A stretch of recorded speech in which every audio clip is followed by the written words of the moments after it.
foxft.com.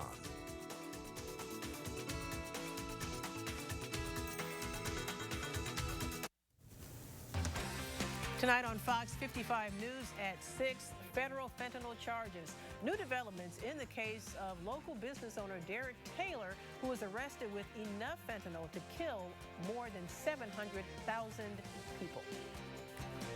Plus, years of crashes on this stretch of US 20 in Steuben County are frustrating neighbors. What they're saying they want to be done about it, and what officials are saying in response to that. And this is Children's Grief Awareness Day, how a local nonprofit is shining light on the 1 in 10 Hoosier children who experience the death of a parent or sibling. I'm tracking our next system that'll be bringing rain, wind, and of course, some colder air. The details are coming up. The area's only hour-long 6 p.m. local newscast. This is Fox 55 News at 6.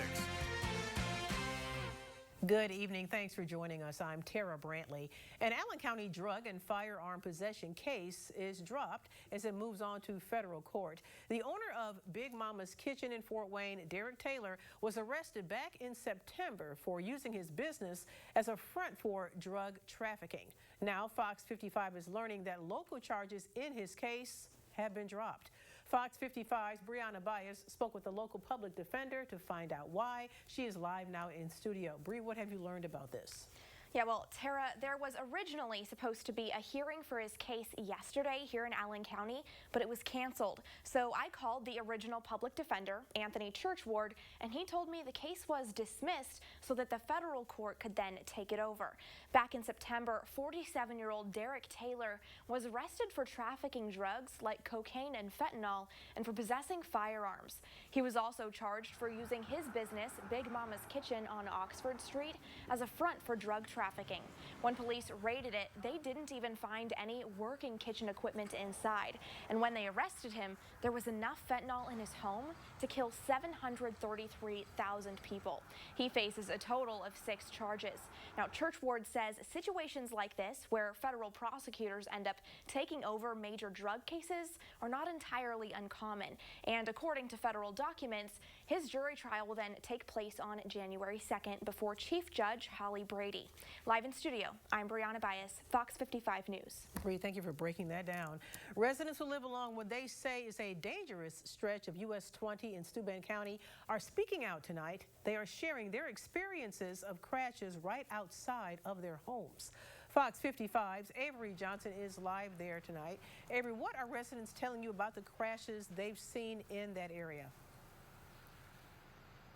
Yes, Tara. Well, residents and law enforcement actually think semi-truck drivers are veering off I-69 and onto US 20 to avoid tolls. However, when they come off of the highway, they don't slow down, especially during those unexpected curves and turns, ultimately leading to a number of crashes. Every night we're ready. We're ready. I lost count about 10 years ago on the semi-accidents out here on this curve. Susie Stoff has lived off US 20 for nearly 2 decades, and she says more needs to be done to tell drivers to slow down, especially on this curve near Otter Lake. I think they're avoiding the tolls. You know, everybody's trying to earn save a penny, and they're avoiding it.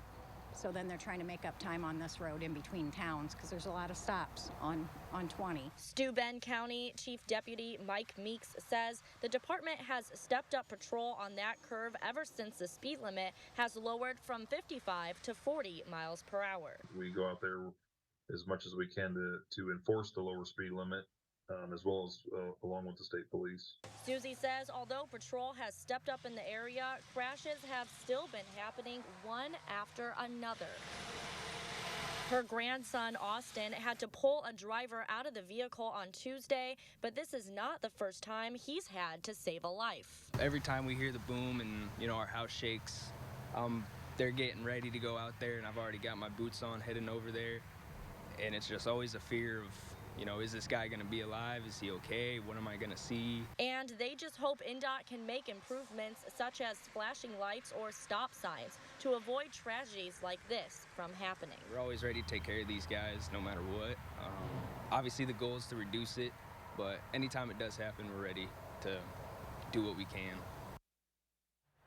Fox 55 reached out to INDOT for a statement, and they say this curve has actually not shown a pattern of crashes in the area, but they're constantly looking to improve transportation and safety and highly suggest residents and neighbors reach out to their customer service. Live in Angola, I'm Avery Johnson, Fox 55 News.